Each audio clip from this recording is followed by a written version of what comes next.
Bienvenue sur OMI Cameroun, la plateforme en ligne des missionnaires Oblats de Marie Immaculée, province du Cameroun, où nous mettons en lumière notre charisme et notre vécu. Je suis le père Raphaël Beyene, Oblat de Marie Immaculée. Nous réalisons ce petit film en hommage au révérend père Ludwig Strisek, Oblat de Marie Immaculée, qui nous a quittés. Et nous allons vous montrer l'endroit où il vivait, les chemins qu'il empruntait tous les jours, les travaux qu'il a supervisés. Nous sommes ici devant la procure des missions et c'est ici qu'est située la maison oblate, la communauté dans laquelle vivait le père Ludwig.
Alors, notre procure des missions contient de nombreuses œuvres. Nous avons une maison d'accueil. L'administration provinciale est située ici, du moins les services de l'administration provinciale sont ici. Nous avons une boutique. Il y a la communauté des filles du Saint-Esprit qui s'occupe de la maison d'accueil. Il y a le bureau des projets et développement. La paroisse Saint-Pierre est à côté, vers la droite, l'évêché vers la gauche. Il y a également la communauté oblate, c'est là que résidait le père Ludwig Strisek. Oui, elle est située là-bas, vers la gauche, la communauté oblate, la maison oblate dans laquelle vivait le père Ludwig, ainsi que la chapelle, là où il a régulièrement célébré l'Eucharistie. Nous y reviendrons plus tard. Il y a un cimetière là où le père Ludwig est inhumé, mais il ne s'agit pas de la procure aujourd'hui.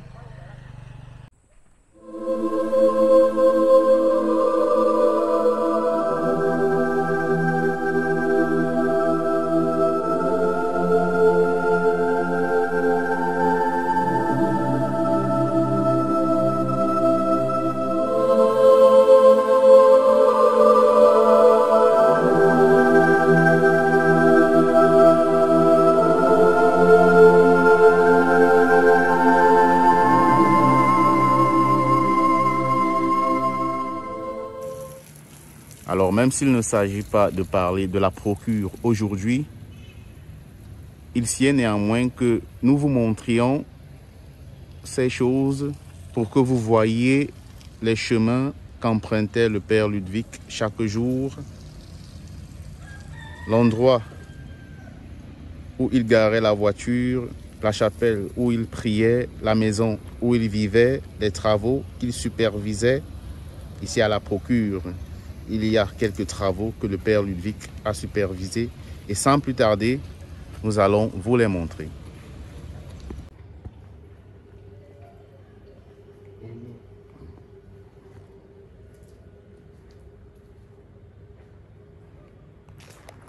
Alors ici, nous sommes derrière les bureaux de l'accueil.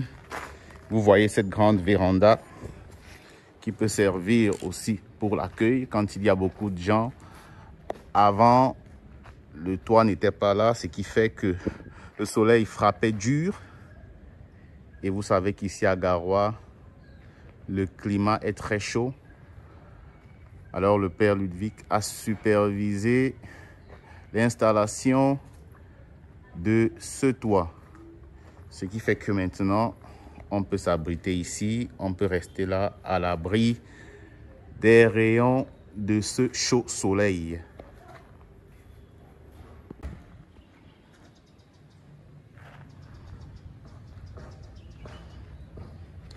Nous sommes toujours à la procure et ce sont les chemins que le père Ludwig empruntait tous les jours de sa vie.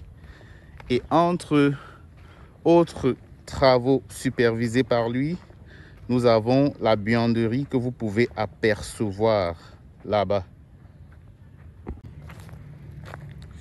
C'est une buanderie nouvellement construite. Et là encore, le père Ludwig, qui était connu comme un homme d'action, un travailleur, veillait à ce que les travaux de construction et de finition de ce bâtiment soient bien réalisés.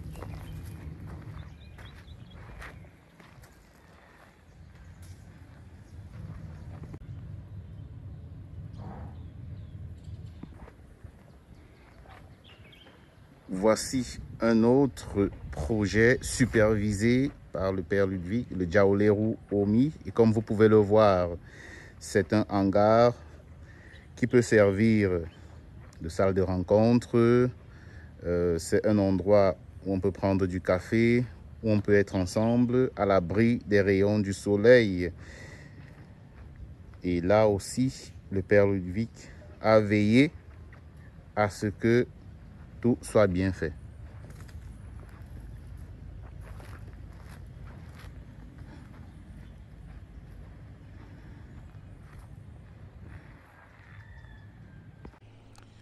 Alors on continue. Entre autres projets supervisés par le père Ludwig, nous avons cette route.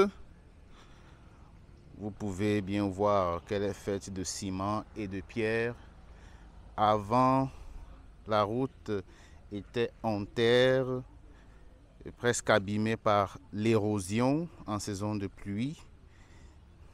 Mais aujourd'hui, elle est praticable. On a moins de soucis quand on passe par ici.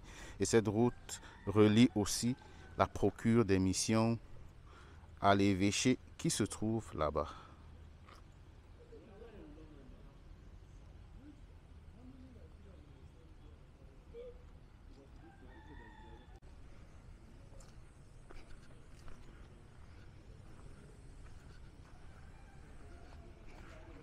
À présent, le moment tant attendu, nous allons vous présenter la maison oblate, la communauté dans laquelle vivait le père Ludwig.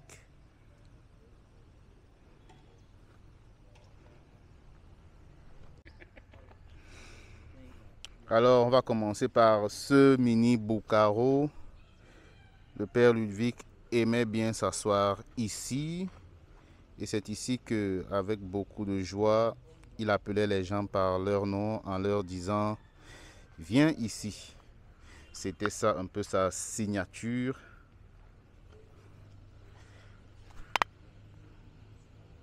Ensuite, nous passons à la chapelle.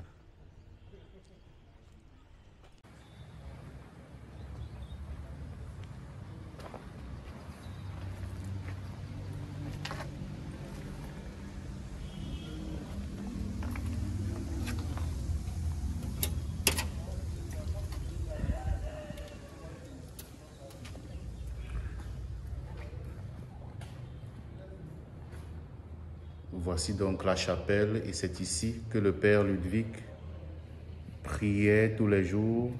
C'est ici que régulièrement le père Ludwig célébrait la messe et ses confrères de communauté gardent sa mémoire vivante en priant pour lui tous les jours. En outre, le père Ludwig s'asseyait ici. C'est ici qu'il s'asseyait pendant les prières communautaires.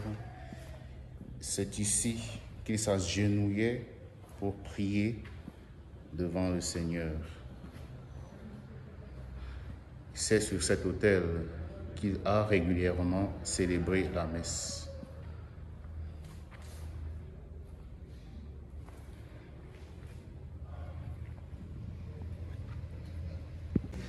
Alors après la chapelle, ce que nous allons vous montrer, c'est la communauté Oblat, la maison Oblat, la maison dans laquelle vivait le père Ludwig.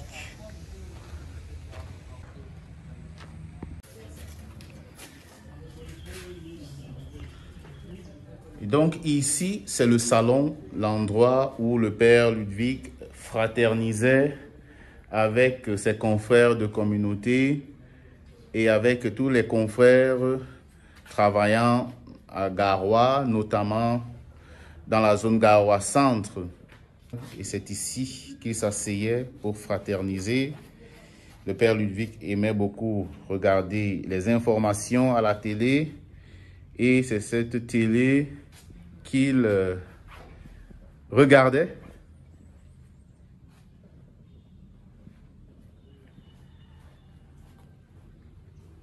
C'est ici que le père Ludwig fraternisait avec ses confrères de communauté.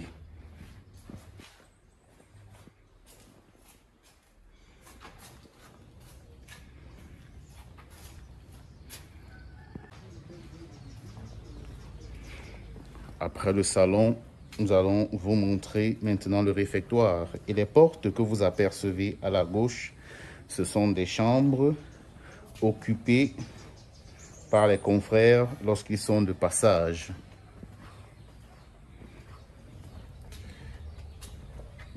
Et voici le réfectoire. C'est ici que le père Ludwig mangeait avec ses confrères de communauté, le matin au petit déjeuner, à midi au déjeuner et le soir pour le souper.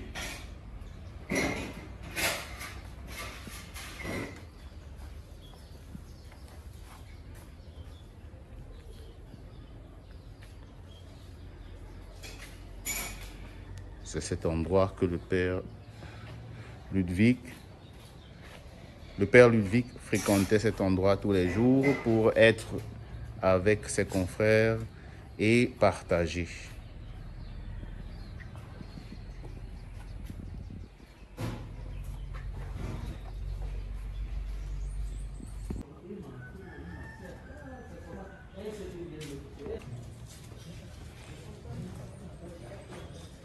Alors là, nous sommes à l'arrière du bâtiment.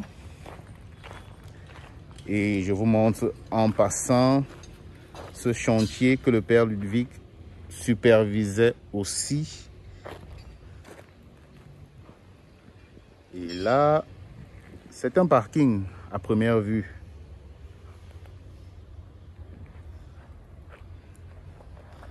Nous sommes à l'arrière du bâtiment.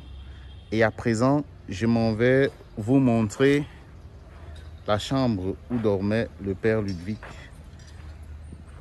Bien évidemment, nous ne pouvons pas l'ouvrir, nous n'en avons pas reçu l'autorisation.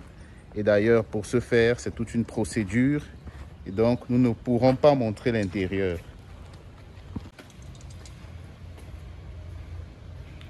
Et donc, le père Ludwig empruntait ces escaliers tous les jours pour aller soit à la chapelle, soit au réfectoire, soit dans ses travaux, pour venir dans sa chambre lorsqu'il remontait. Et sa chambre, la voici. C'est ici qu'il y a son bureau et sa chambre. Et c'est aussi là que le père a été retrouvé mort. Nous continuons de prier pour le repos de son âme. Et comme je viens de le dire, nous ne pouvons pas l'ouvrir.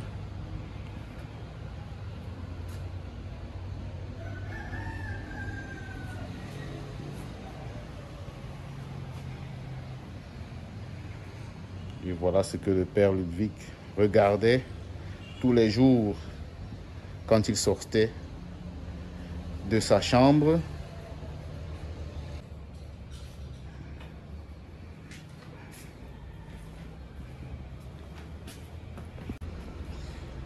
À présent que nous vous avons montré sa chambre, nous allons maintenant vous montrer le cimetière, là où sont enterrés le père Ludwig et beaucoup de ses confrères qui l'ont précédé dans la maison du Père.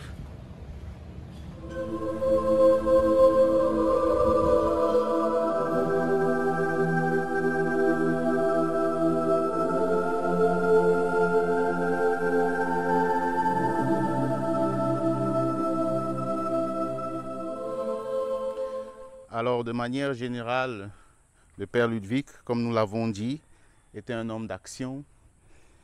Il a travaillé à maintenir non seulement la propreté ici à la procure, mais aussi à superviser certains travaux.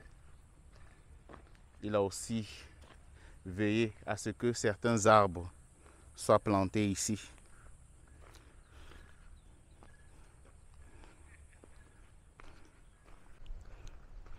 Alors, juste devant le cimetière, on rencontre d'abord une grotte mariale. C'est la grotte mariale devant. Et nous savons aussi que le père Ludwig était un grand dévot à la Vierge Marie. Il récitait le rosaire tous les jours. Donc les 4 chapelets, les 4 mystères, il les méditait tous les jours, de temps en temps, dans ses marches, dans sa marche priante. Il s'arrêtait ici, devant la statue de la Vierge Marie, pour prier et méditer.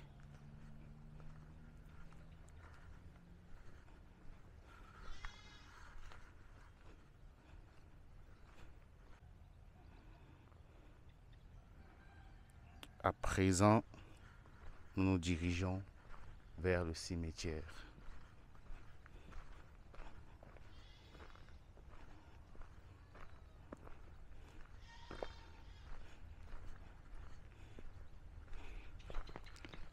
C'est ici, dans ce cimetière, que sont enterrés de nombreux oblats ayant travaillé ici, dans la province du Cameroun.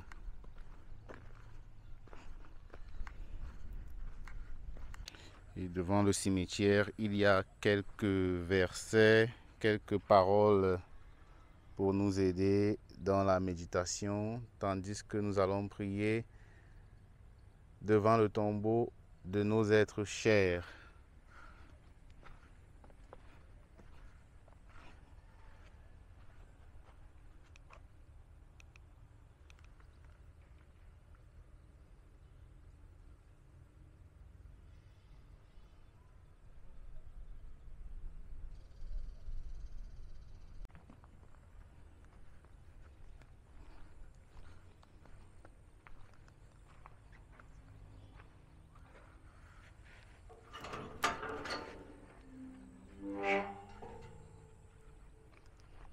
Et nous voici au cimetière où reposent nos confrères.